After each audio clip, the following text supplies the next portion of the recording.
내년 대통령 선거와 지방선거, 이 두 가지 큰 선거를 앞두고 정치권의 시간은 매우 분주하게 흐르고 있습니다.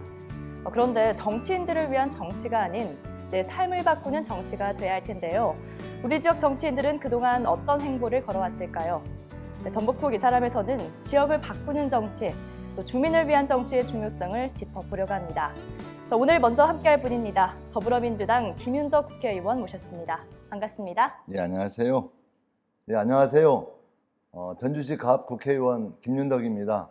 우리 시청자 여러분께 인사드리겠습니다. 네, 의원님 요즘 정말 바쁘시죠? 좀 어떠세요? 예, 서울과 전주를 오가면서 정말 바쁘게 활동하고 있는데요. 이제 9월이 되어서 정기국회가 시작되었습니다. 정기국회에서 내년 예산, 또 우리 지역 현안을 챙겨야 될 것 같고요. 또 국정감사가 있으니까 국정감사 준비를 제대로 하려면 상당히 많은 에너지를 쏟아야 될 것 같고요. 또 요즘 한참 저희 정치권은 대선 준비에 바쁩니다. 그래서 대선 준비하느라 또 많은 시간을 할애해서 활동하고 있습니다. 네, 정말 하루하루가 바쁘실 것 같은데요. 또 오늘은 저희가 이렇게 지역 사무소에서 인터뷰를 진행하게 됐습니다. 이곳 지역 사무소에 매번 주민들의 발걸음이 끊이지 않는다고요? 예, 그래서 우리 지역 사무실에 많은 이제 시민들이 찾아오시는데요. 또 오셔가지고 잡담도 하시고 또 놀다 가시기도 하시고 또 지역에 있는 여러 가지 크고 작은 민원들 그것도 해결해달라고 또 찾아오시기도 하고요. 그래서 저희 사무실이 좀 많은 시민들이 좀 더 많이 찾아오고 또 더 많이 놀다 가시기도 하고 그래서 늘 그 사람들이 북적이는 그런 더 많이 찾아오는 사무실이 되었으면 좋겠습니다. 네, 여기가 정말 사랑방 같은 공간인 것 같은데요. 자, 그런데 이제 매달 마지막 주 토요일에 여기서 이제 주민 민원 정책의 날을 진행한다고 들었습니다. 자, 근데 사실 이게 정말 매달 가능할까 이런 생각을 저는 하기도 했는데 어떻게 해서 이런 날을 시작하겠다고 생각을 하신 건지 궁금합니다. 그러니까 이제 민원 정책의 날인데요. 그러니까 우리 주민들께서 불편하신 여러 가지 크고 작은 민원들에서 듣기도 하고 또 이제 평소에 생각하시는 것들이 있지 않겠습니까? 그래서 그런 정책적인 제안을 듣는 그런 시간이기도 한데요. 사실 한 달에 한 번씩 끊이지 않고 하는 게 너무 부담스러워서 또 자칫 한다고 해놓고 못하면 또 문제가 됐고 그래서 고민을 많이 했는데요. 근데 실제 정치하면서 또 의정활동하면서 늘 고민이 현장에 뭐 답이 있다 이런 말씀들이 있는데 그 현장의 목소리를 들을 수 있어야 되겠다. 어떤 식으로든지 그런 시간들을 확보하고 또 해내야 되는 게 아니냐. 그래서 이제 과감하게 월 1회 하겠다 결심을 했고요. 현재까지 몇 차례 진행되고 있는데 잘 진행되고 있고 다만 이제 코로나 때문에 좀 다수의 분들이 오셔가지고 어떤 대화를 하기보다는 이제 많으면 3명 뭐 이렇게 2명 이러니까 그래서 그게 좀 고달프긴 합니다. 여러 번 또 뵈야 되기 때문에 그렇지만 아직까지는 순조롭게 잘 되고 있지 않나 그렇게 조심스럽게 생각을 하고 있습니다. 네, 이렇게 뭐 2명, 3명 온다고 하지만 그동안에 다녀가신 주민들이 합치면 정말 많을 것 같은데 최근에는 또 어떤 내용을 많이 말씀하시나요? 코로나19 때문에 많은 분들이 어려움에 처해 있거든요. 우리가 잘 알겠지만 소상공인들이 정말 피해가 크고 있고 가장 심각하다 뭐 이런 얘기들 잘 알고 있으신데 또 사각지대가 있는 거죠. 이렇게 그런 사각지대에 놓여 있는 분들의 어떤 어려움도 있고 제가 제일 기억나는 것은 모 대학 앞에서 원룸을 지으셨대요. 근데 대학생들이 학교가 열리지 않으니까 이제 대출도 받고 해서 건물을 지어서 임대를 시작하려고 했는데 너무 공실이 많고 그래서 이자 갚기도 너무 힘들어서 그걸 좀 코로나19에 그런 특수한 사정을 감안해서 좀 이자라든가 이런 걸 연기해 줄 수 있겠느냐. 하여튼 6개월만이라도 연기해달라. 1년만 연기해달라. 뭐 이런 민원이 있었어요. 그래서 보증공사하고 협의해서 좀 그런 좀 특수한 어려움이 있는 분들에 대해서 일정 기간 연기해 주는 것으로 결정을 했는데요. 제일 많은 건 역시 코로나19 때문에 생긴 그런 문제들을 사각지대에 계신 분들이 좀 해결해 달라라는 게 제 기억에 많이 남고 또 많고 그렇습니다. 네, 그래서 그런지 이제 국회에 가서 이 코로나19 소상공인 피해 손실보상 법안을 또 발의하셨습니다. 이게 본회의에서 통과가 됐다고요? 예. 그러니까 우리나라 헌법에는 공공 어떤 필요에 의해서 어떤 개인의 재산권을 제한하거나 이럴 경우에는 국가가 반드시 보상하게 돼 있습니다. 그게 이제 우리나라의 헌법 정신인 거죠. 그래서 국가가 어떤 시혜적으로 뭘 하는 게 아니라 해야 한다는 겁니다. 그래서 소상공인 손실보상법을 여러 의원들이 제안해 주셔가지고 그 의견들을 다 종합해서 하나의 단일안을 만들어서 이번 본회의에서 통과가 되었습니다. 네, 이렇게 해서 이제 집합금지 또 영업 제한으로 소상공인 자영업 하시는 분들의 경제적 피해를 보상할 근거가 또 마련됐습니다. 실제로 의원님 지역구인 이 전주시 갑의 경우도 구도심 상권도 많고 또 소상공인들도 또 많으시죠? 전주시 갑 지역에 중앙시장, 남부시장 해가지고 사실 거의 중요한 시장은 다 몰려 있는 것 같아요. 그리고 과거 이제 중앙동, 노성동, 풍남동 이 지역이 구도심 일대 아니겠습니까? 과거에는 본전통이라고 했는데요. 사실 그런 지역에 어떤 골목 상고들이 많이 있는 지역이다 보니까 더더욱 그 문제의 심각성이 가장 잘 많이 드러나는 지역이고요. 그래서 특히 이제 그 소상공인 법을 더 발의하게 된 이유도 결국 저희 지역구에 어떤 직접 우리 주민들과 부딪히는 시점의 그 심각성이 제가 제일 피부로 느끼고 있지 않을까 싶습니다. 네, 이렇게 시민들의 불편한 점을 듣기만 하는 게 아니라 또 실제 해결을 하기 위해서 노력을 하고 계신데요. 그럼 좀 실제로 해결된 사례가 있다면 또 얘기해 주시죠. 그러니까 이제 제가 국토교통위 소속이에요. 그래서 주거복지 이런 말씀을 많이 하시는데 이제 주거복지를 실현하는 데 있어서 상당히 중요한 정책이 결국 공공임대아파트거든요. 그래서 공공에서 임대아파트를 많이 짓고 거기에서 우리 서민들이 주거에 대해서 편안하게 살 수 있도록 하자. 그런 취지로 시작을 했는데 많은 부분에서 부족하다 보니 선입관이 잡힌 거죠. 공공임대아파트는 후졌다. 공공임대아파트는 낡았다, 좁다 이런 어떤 이미지가 많아서 공공임대아파트를 좀 더 새로운 아파트로 바꿔야 되겠다. 그래서 그린 리모델링이다 이렇게 이름을 붙였고요. 그 그린 리모델링 사업을 진행하고 있는데 저희 전라북도에 LH 중심으로 해가지고 약 2천여 가구에 500억을 투입해서 지금 이제 개선 작업을 시작했고요. 그 잘 아시겠지만 우리 평화동 지역에 임대아파트가 많이 있지 않습니까? 그 임대아파트에서 전체는 아니지만 상당히 많은 가구를 깨끗하게 또 새롭게 완전히 리모델링하는 사업이 현재 이제 준비가 끝났고 이제 착수되어서 진행이 되고 있고요. 대표적인 건 하나, 두 개의 방을 합쳐서 하나로 만드는 좀 크게 만드는 것도 있고 또 여러 가지 요즘에 이제 새로운 그 시스템이 많이 도입돼 있지 않습니까? 그런 것들이 가서 공공임대 아파트는 후졌다라는 게 아니라 공공임대 아파트도 기존 아파트와 큰 차이가 없다라고 하는 인식을 심어주고 또 그렇게 바꾸기 위해서 노력을 해왔고요. 또 아까 말씀드린 것처럼 약 2천여 가구에 500억이 투입되어서 상당 부분 성과가 날 것으로 기대하고 있습니다. 네, 이렇게 복지고 경제고 좀 살아날 수 있도록 또 계속해서 관심 가져주시길 또 바라겠고요. 자, 의원님은 지난 6월 임시국회 경제 분야 대정부 질문에서 이 국가균형 발전을 위한 혁신도시 시즌2를 추진을 강조하셨습니다. 자, 수도권과 지역의 이 불균형 해소를 위해서는 2차 공공기관 추가 이전이 필요하다고 이렇게 보신 거죠? 그러니까 작년 한 해만 우리 청년들이 수도권으로 이전한 건 약 10만여 명에 달하고 있습니다. 그만큼 지방에서 수도권으로 인구 이동이 심각하고요. 특히 청년 세대가 심각한데요. 그 가장 핵심적인 이유는 일자리가 없다는 겁니다. 그래서 어떻게 쓰는지 이 일자리를 지역에서 만들어야 되겠는데 어떤 민간 기업을 유치하고 또 그런 경제활동을 활성화시키는 것도 중요하지만 또 한쪽에서는 공공기관이 지역으로 내려오고 그 지역에서 그 지역 인재를 채용하는 폭을 확대해 나간다면 상당 부분 성과가 있을 거라고 봤고요. 그런 점에서 제2차 공공기관 이전이 필요하다. 저는 아주 강력히 주장을 했는데 2015년, 16년을 기점으로 해가지고 제 그 혁신도시 성과가 많이 나타났죠. 그래서 상당히 수도권 그 집중도가 떨어졌는데 2015년, 16년 이후로는 다시 올라가기 시작합니다. 그래서 저는 오히려 2015년, 16년을 준비했어야 했다.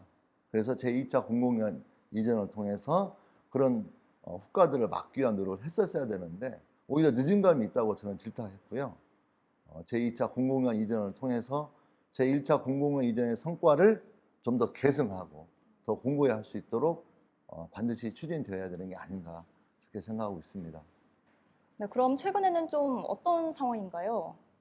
현재 중앙정부에서 균형발전위원회를 중심으로 해서 제2차 공공연 이전을 준비하고 있습니다. 그래서 아마 이번 문재인 정부에서 다 마무리가 안 되겠지만 공공연 이전시키려면 실제 단순한 문제가 아니거든요. 거기에 따른 세부적인 대책이 필요하기 때문에 일정 기간 제대로 된 준비를 해야 되는 게 아닌가 그런 점에서 국가균형발전위원회 중심으로 제2차 공공연 이전을 준비하고 있다고 하는 것은 상당히 환영할 만한 일이다 이렇게 생각하고 있고요. 다만 전과는 다르게 이 공공기관 이전을 혁신도시를 만들어서 이전했거든요. 그래서 혁신도시로의 이전도 중요하지만 이미 인프라가 갖춰져 있는 구도심으로의 이전도 검토해야 된다. 그래서 제1차 공공기관 이전에 대한 평가를 제대로 하고 거기에 기초해서 좀 새롭게 좀 더 시야가 넓게 제2차 공공기관 이전이 될 수 있도록 노력을 할 생각입니다. 네, 역시 도민들 역시도 또 많은 관심 갖고 지켜봐야 할 것 같습니다. 자, 그리고 이 내용 역시 정말 뜨겁습니다. 바로 부동산 문제인데요. 지금 전주시는 부동산 조정 대상 지역으로 묶여 있잖아요.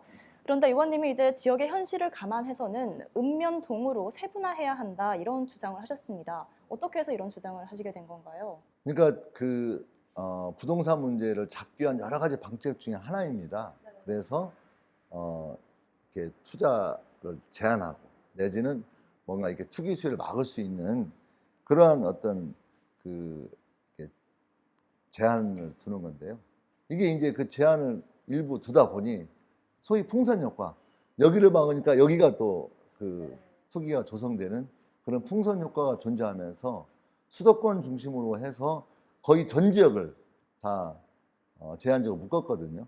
근데 그러다 보니 어떤 문제가 생기냐면 투기 수요가 상대적으로 적고 그리고 상당 부분 구도심권이 존재하고 있는 지방 소도시 같은 경우 어떤 지방의 중소 규모의 도시에서는 다른 양태가 나타난다는 거죠. 그래서 이번 우리 전주도 투기가 심한 지역, 일부 지역만 그 제한적으로 묶은 게 아니고 전주 전체를 묶은 거 아니겠습니까? 그러면서 전주 지역 내에 있는 구도심과 신도심의 차이 그리고 풍선 효과가 상대적으로 저조한 그런 지방이라는 특성들이 제대로 반영이 안 되다 보니 구도심에서는 오히려 투기 지역도 아닌데 집값이 오히려 떨어지거나 내지는 불필요한 그 문제들이 발생하고 있다는 거죠.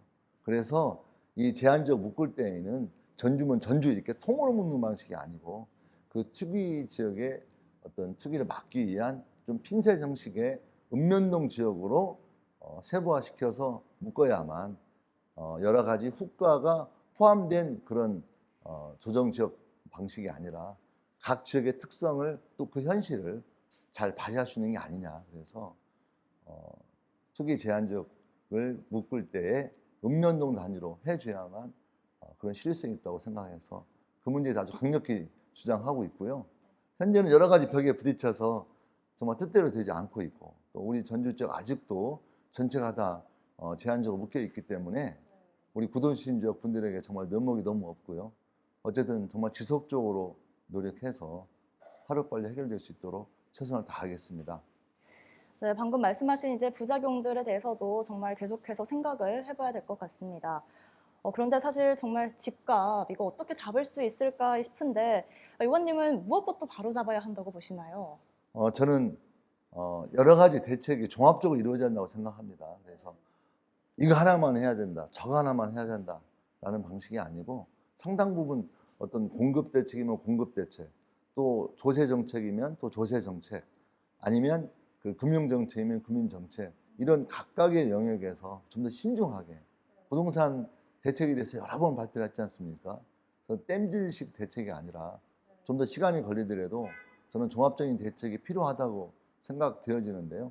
그래서 그 대책에서 핵심적인 건 역시 공급 대책, 그리고 금융 대책, 조세 정책인데, 저는 일부 사람들에게 지금도 가해지고 있는, 예를 들면 부동산 임대 사업자에게 여러 가지 세제 혜택을 주고 있는 것에 대해서는 과감하게 세제 혜택을 철폐해서 1가구 1주택이라고 하는, 집은 투자하는 게 아니고 사는 곳이다라고 하는 좀 그런 철학들을 제대로 관철할 수 있는 어떤 토대를 잘 만드는 게 중요하다고 생각하고 있고요. 두 번째로는 좀 수도권, 특히 심각하니까 수도권에 여러 가지 대책을 세워서 아까 말한 공급들이 좀 원활하게 될 수 있도록 공급을 해 나가는 방식으로 하는 게 좋겠다. 네, 종합적 대책을 통한 이제 신중한 어떤 정책이 필요할 것 같습니다. 자, 그런가 하면 또 얼마 전에는 이제 공동주택관리법 일부 개정안을 또 발의하셨습니다. 주된 내용이 어떻게 되나요? 그러니까 공동주택 문제는 이 공동주택을 관리하는데 정말 여러 가지의 잡음이 상당히 심각하고, 또 부패 또한 좀 심각하다는 게 저희 진단입니다. 그래서 이걸 좀 개선해야 되겠다. 그래서 지금 현재는 300세대 그 이상은 무조건 외부 해외 감사를 받기로 되어 있거든요. 그래서 이걸 좀 과감하게 바꾸어서 전 아파트에게 적용해야 된다. 그래서 300세대 뭐 이상 이하 구분하지 않고 전 아파트가 외부 회계 감사를 무조건 받도록 해야 되고, 또 그 자체, 그러니까 어떤 아파트라는 건 주민들의 자주적인 공동체잖아요. 그래서 지극히 사적인 영역이기 때문에 너무 많이 외부에서 개입하는 건 바람직하지 않다고 생각합니다. 그래서 그 회계 감사를 진행하는 데 있어서 2번 정도는 자체 감사, 자체에서 의뢰를 하고 자체에서 이제 선정해서 감사를 받도록 하고, 1번 정도는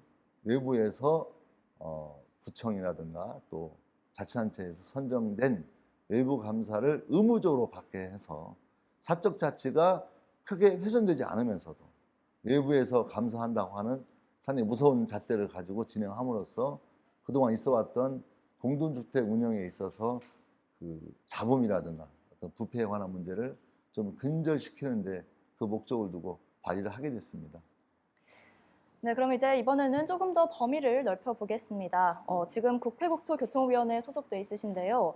이와 관련해서 이제 지난 8월 24일 기획재정부가 제5차 재정사업평가위원회를 열어서 예비타당성 통과를 결정했습니다. 자, 여기에 전북권 사업들도 이제 포함이 됐죠. 어떤 사업들이 있을까요? 그러니까 이번에는 국도, 국지도에 관한 사업인데요. 저희 전라북도에서는 8개 사업이 그 선정이 되었습니다. 그 중에서 제일 대표적인 게 소위 노을대교라고 하는 건데요. 고창에서 부안까지. 그래서 부창대교로 알려졌었는데 부창대교가 아니고 상당히 그 지역의 관광을 뭔가 좀 활성화시키는 그런 다리가 되자, 더 확대시켜보자, 그 의미를. 그래서 거기가 이제 노을이 제일 멋진 곳이니까 노을대교라고 이름을 붙여서 추진했는데, 약 20년 동안 저도 이제 초선 의원 시절부터 계속 그 대교를 만들어야 된다고 주장을 했었는데, 이번에 드디어 노을대교가 통과가 됐습니다. 그래서 노을대교를 비롯해서 우리 전라북도 14개 시군에 걸쳐 있는 다양한 국도와 국지도가 만들어지는 성과를 가지게 된 겁니다. 자, 그런데 지금 의원님은 또 세계 스카우트 잼버리 공동 조직위원장이시기도 합니다. 이게 좀 차근차근 잘 준비되고 있나요? 예, 세계 잼버리 그 준비 문제는 큰 차질 없이 준비가 되고 있는데요. 다만 이제 2가지 난제가 있습니다. 하나는 우리가 새만금 지역에서 잼버리를 치르다 보니 새만금 지역이 이제 막 물이 차오르고 있잖아요. 땅으로 되어 있는데 그 땅이 이제 사람들 활동할 수 있는 공간으로 바꿀 수 있는 그런 시설적 준비가 필요하다고 생각하거든요. 거기에 따르는 뭐 비산먼지라든가 그런 여러 가지 문제도 해결해야 되겠고, 또 그 상수도 하수도 이런 게 좀 있어야 약 5만 명이 되는 사람들이 그 11박 12일을 생활해야 되기 때문에 그런 시설적 준비를 하는 게 필요한데, 그건 상당히 차질 없이 진행되고 있고 잘 되고 있다 이렇게 보여지는데요. 문제는 이제 5만 명이 밀집하게 되는데 그 코로나 상황에 과연 어떻게 할 건지가 저희들에게 상당히 심각한 문제이고, 현재 그 코로나 상황이 아니라면 저희들이 각국을 이제 방문하면서 적극적으로 이제 우리 세계 잼버리에 참여해달라. 또 세계 잼버리, 우리 새만금 잼버리는 이런 컨셉을 가지고 있다. 그래서 홍보도 하고 대화도 하고. 그래서 뭔가 이 세계 잼버리가 단순히 5만 명이 모였다라고 하는 것도 있지만 그 5만 명이 모이는 과정이 정말 청소년들의 어떤 꿈과 희망을 키울 수 있는 멋진 행사가 될 수 있는 사전 준비라는 측면에서는 코로나19 때문에 거의 대면이 불가능하고 또 외국 현지에 방문해서 그런 분들과 대화할 수 있는 폭이 매우 제한되기 때문에 사실 심각히 좀 한편은 걱정이 들기도 하는 그런 상황이고 또 그런 준비를 고려해 볼 때 좀 연기해야 되는 게 아니냐라고 하는 그런 의견도 스카우트 중심으로 해서는 조심스럽게 그런 의견이 나오고 있는 걸 알고 있습니다. 그래서 아마도 세계 스카우트 연맹 또 한국 스카우트 연맹 또 저희 잼버리 조직위원회 이렇게 협의가 돼서 좀 내부적으로는 좀 검토 대상으로 되어 있습니다. 네, 방역이나 이런 관련 대책들도 좀 잘 세워져야 할 것 같습니다. 이 새만금 국제공항 이것도 이제 잼버리에 맞춰서 또 개항하게 된다면 참 좋을 텐데 지금 좀 어떤 상황인가요? 그러니까 새만금의 신공항 문제는 잼버리에 맞춰서 개항하는 건 너무 어려울 것 같고요. 다만 이 새만금 공항이 우리 전라북도 도민들의 오랜 수건 사업입니다. 그리고 또 동남권 신공항, 먼 신공항 해서 공항을 실제 만들다고 했지만은 잘 안 되는 경우도 많이 있었거든요. 그래서 불안한 심리도 있는 거죠. 저게 정말 제대로 지어질까? 약속은 했지만 제대로 갈까? 이런 불안감도 있기 때문에 저는 이 새만금 신공항에 대해서 좀 이렇게 알차게 준비하면 좀 조기 착공이 가능할 폭이 있거든요. 그래서 조기 착공이 된다는 건 그만큼 공항에 생기는 시기를 앞당기는 효과도 있고 저게 정말 될까? 정말 진행하는 거냐라고 하는 도민들의 불안감을 해결하는 데에도 상당히 중요하다고 생각을 해서 상당히 아주 강하게 여러 차례 국토부와 협의를 해가지고 최근에 발표를 했죠. 1년 정도는 앞당길 수 있는 폭이 있겠다 해서 앞당기겠다는 국토부의 발표가 있었는데요. 아무튼 우리 새만금 신공항이 단 하루라도 또 빨리 되고 또 우리 도민들의 그 수건 사업인 만큼 도민들에게 불안감 없이 제대로 될 수 있도록 반드시 관찰하겠습니다. 네, 앞으로 또 더 좋은 소식 들려왔으면 좋겠습니다. 자, 의원님 이제 마지막으로 저희 시청자 여러분과 또 도민 여러분께 마지막 한 말씀 해주시죠. 예, 코로나19 때문에 많은 우리 도민들이 고통을 받고 있습니다. 이제 코로나19를 슬기롭게 극복해 나가야 되겠지만 또 그 이면에 가려진 많은 분들의 고통 또한 함께 이겨냈으면 좋겠고요. 코로나19 때문에 또 현재 어려워진 경제 사정 때문에 많은 어려움 속에서도 우리 도민들이 힘을 합쳐 정말 노력해 나간다면 반드시 희망에 찬 전라북도를 만들 수 있다고 굳게 믿고 있습니다. 저도 여러분과 함께 늘 노력하겠습니다. 고맙습니다. 네, 의원님 오늘 말씀 고맙습니다. 감사합니다. 네, 앞으로도 우리 지역이 낙후 소외가 아닌 기대와 희망이 가득한 지역으로 변할 수 있게 더욱 열심히 뛰어주시길 바라겠습니다. 네, 전북 소기 사람은 여기서 마치겠습니다. 고맙습니다.